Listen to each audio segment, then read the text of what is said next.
welcome to this brand new must-watch show. If you have any queries on what to study, where, or need help as you apply for your dream job, well, it's all happening here. We're going to try and get you all the questions that you need answered, your concerns addressed, so that you can have all your dreams within reach. Tweet us or even send us your recorded message on our online page. Share your thoughts with us. Remember, if it matters to you, it matters to us. Well, on to our big focus this evening. Ever thought of doing your bit first for the society and earning through it? Well, it's possible, and there's a name for it: social entrepreneurship. You need to be passionate about what you do and have a strong desire for change, and of course a stomach for risk, like all entrepreneurs. All of which Akshat and Amir had when they got into recycling e-waste, a small step which goes a long way in protecting the environment. Kriti spent a day with these social entrepreneurs. Have you ever wondered how you, sitting at home, can help the environment? Do you realize that by making a phone call and selling your electronics, you actually can help the environment? Do you want to spread some good karma? We started, it all goes back to about 2007, 2008. When I was in America, then I stumbled upon one of America's largest electronic waste recyclers. Loved the business the moment I saw it. Saw great sort of future for not only the environment but also having profitability at its core. Got so excited that I actually called up one of my closest college friends growing up, Akshat, who is my co-founder and partner now. When we started this business, we started going out to the slums and just researching how kabaris were recycling electronics in India. We saw rows and rows of little kids hammering these electronics in open air, releasing toxic fumes into the air, burning the motherboards and the logic boards to extract precious metals from them. When we saw all this stuff happening out in the slums, we thought, fine, there's definitely a need for these electronics to reach some kind of other destination than the slums.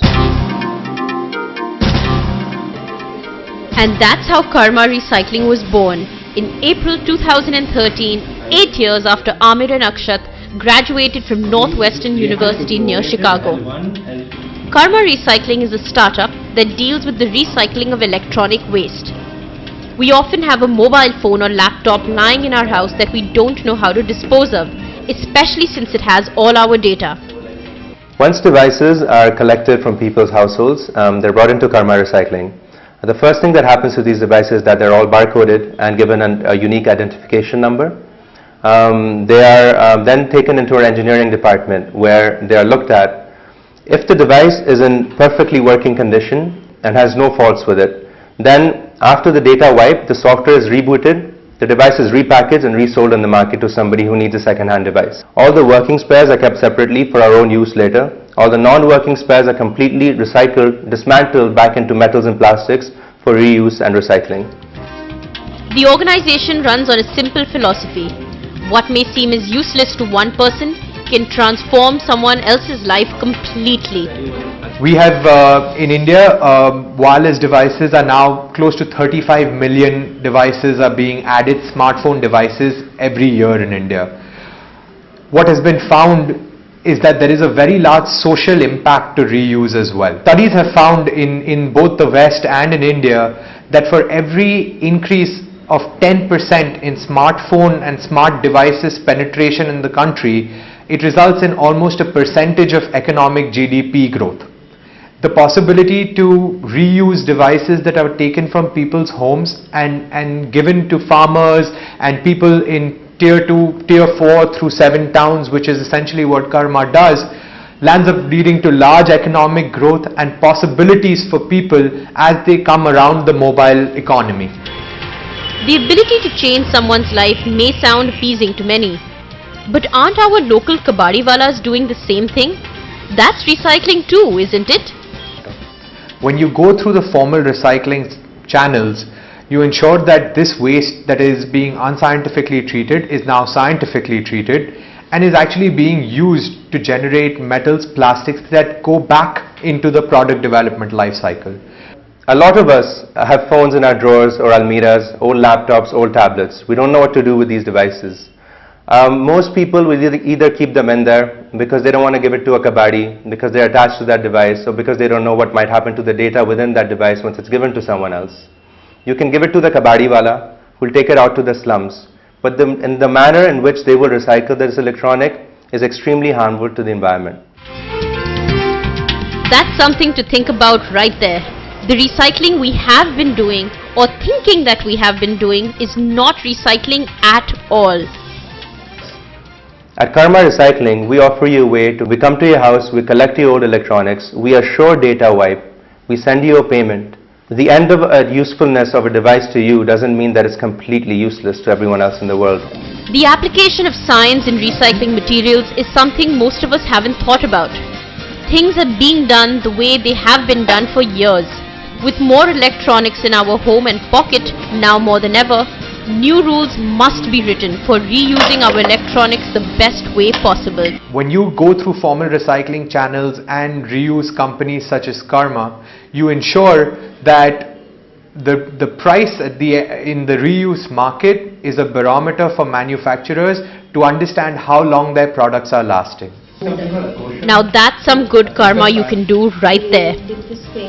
In New Delhi with Nishant Atri, Kriti Mathur for NDTV.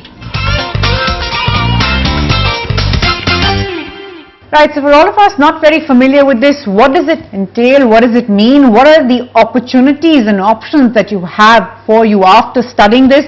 Well, that's what Usha Albakar is going to answer for us, ma'am. To begin with, there is an entrepreneur, which I think most of us understand what entrepreneurship is about. And then there's this. And then, of course, there's also the whole idea of making some money of it. So would you just explain for our viewers what we're talking about? This is a relatively new concept, and I think it's become a little more prominent because more and more young people, even those passing out from good management schools like the IIMs, are opting for what is called social entrepreneurship.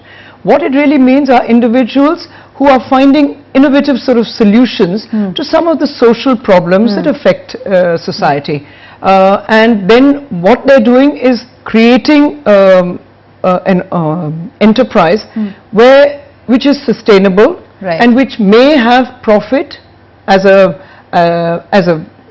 not as an objective, but it sustains itself through profits which are then shared among its shareholders, or it could be for non-profit. Right, well, let's get started with the queries right away. Dhruv here has a question. Go ahead, Dhruv. I'm completing my bachelor's, so what should be the first step after I complete my bachelor's if I want to get into social entrepreneurship? I think if you have an idea or you have a skill that you can use, that itself would be the first thing.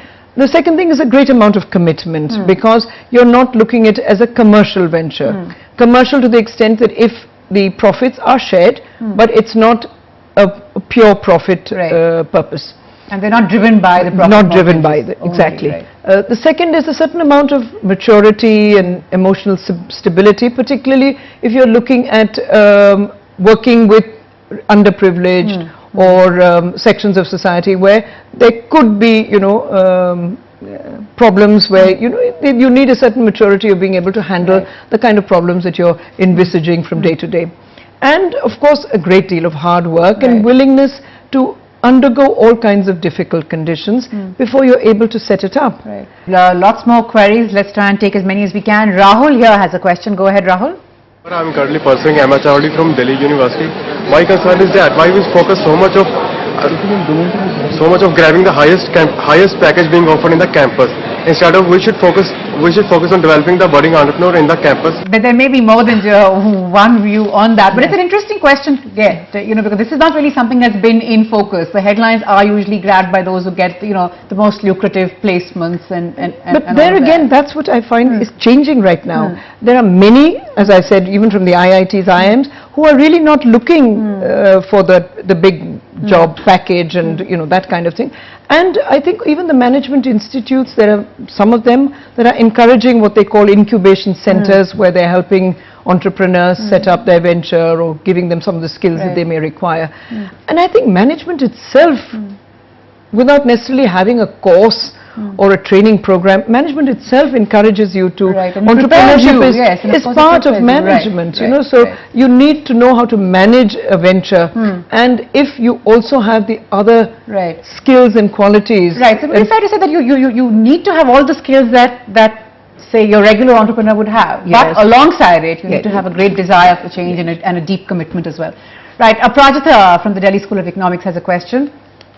The companies which are doing corporate social responsibility, now that is a mandate, CSR, are we actually doing it? Can social entrepreneurship be considered a part of CSR, and can companies actually bring the change through CSR? CSR is now being mandated by the companies bill for 100%, right. yes, for all companies above net profit of 500 crores or 1,000 crore turnover. They have to put in 2% into activities that are socially beneficial, not only to their own workforce and the families, but the community around which them. they. Right. Right. So, which is a corporate way of integrating their work with the community and helping them in development areas, which could be welfare, Right. education, health, those various things, schools and things. Right. Whereas social entrepreneurship is different in the sense that these are individuals as distinct from corporates. So these are individuals that just branch out on their own. They may be single individuals, maybe some people who take classmates along, or others who have, and then they use their skills. Right. And maybe the certain entrepreneurship spirit they may have, Right. of being able to say, this is what I can do. I recently read about a young man who came out of IIM who actually has set up sanitary napkin production unit for rural women, I see. making it cheaply available for them. Right. And available. again, something which is a product which, as an engineering graduate, he felt he could actually put together, and he's got together some friends who are into marketing, and he's actually putting that out. So these are, examples like Small this, steps which can lead which to are giant really, leaps, giant leaps, right. and it's distinct. It's not what a company does; it is what an individual does. Right. Time now for a quick break. Coming up after that, apps designed by, hold your breath, a 13-year-old, and the recognition it's earning him worldwide. That's right after this break.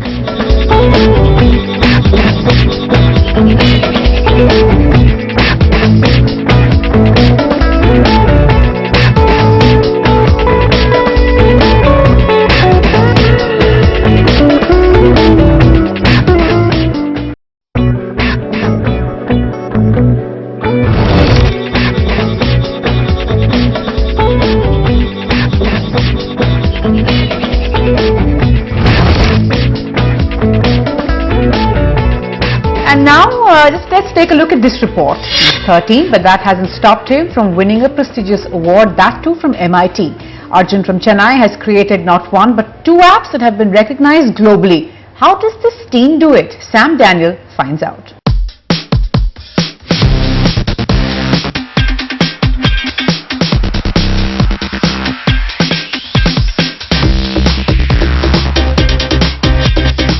He's just 14, but an app created by him could be a boon for women in distress. All it requires is a click on the app's SOS. The person's location will be repeatedly SMSed to preset numbers of friends and family till help arrives. Arjun also plans to rope in volunteers to enable those close by to rush in if required. And that's not all. Arjun has to credit another app, this one for parents. They can use it to locate their child's school bus and in an instant find out the bus's location, whether their child is in the bus or not, and the time it will take to reach them. What's more, it's not limited to fancy phone users alone.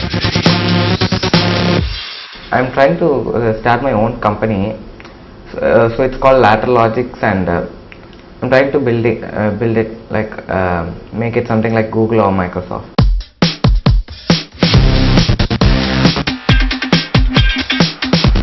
And all the hours of hard work have paid off. Arjun has won the Massachusetts Institute of Technology's App Inventor Contest twice. We were lucky to make the right kind of tools available for him. I think that is one of the main reasons again apart from his passion towards technology. But it's not all work and no play for this youngster.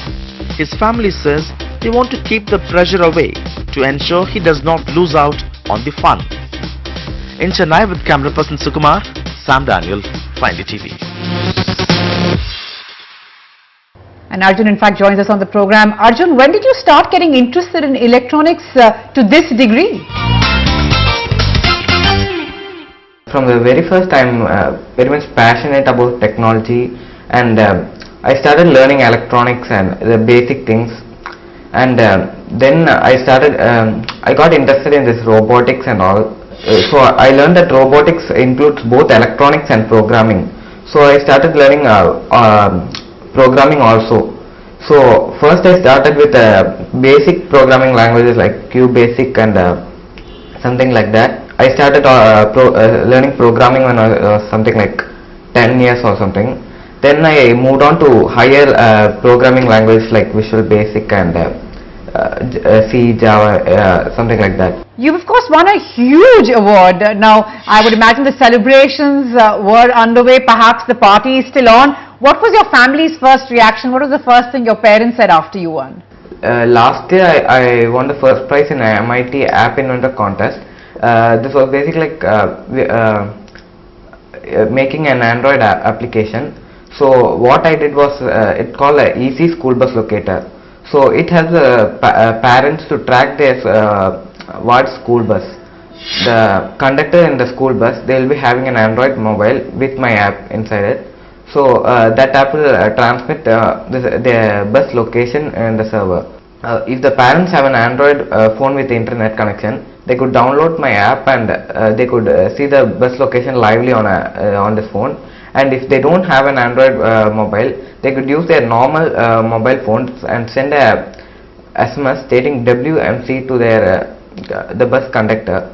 So this conductor's mobile, this application will automatically read this message and will automatically send a reply to this parent stating the school bus location and also the availability of their child in the school bus. Is it, Arjun, and I'm sure lots of people, especially parents, want to know this, is it all work and no play for you? For instance, what's your regular day like when you come back from school? Are you doing all the sort of usual, the regular things, or do you lock yourself up and focus on electronics? As soon as I reach home, I start using computer. Like I research new things, I learn new things, and I make applications, and I use time always on a computer for learning.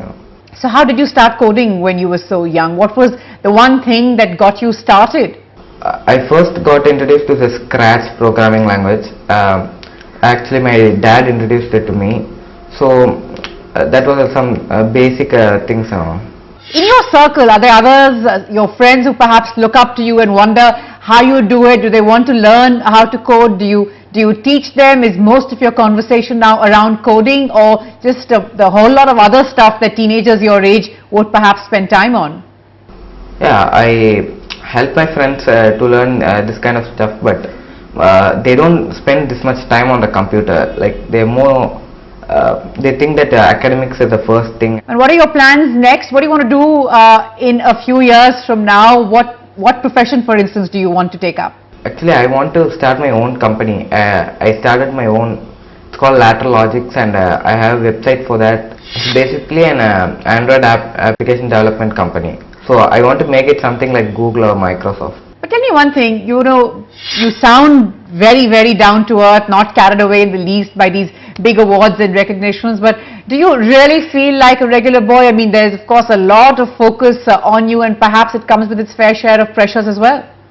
I feel I'm a bit different. Like everybody has their own talent. It's all about knowing it and... Right, thanks very much, Arjun, and I'm sure you'll go from strength to strength. Thanks very much for taking out time to talk to us.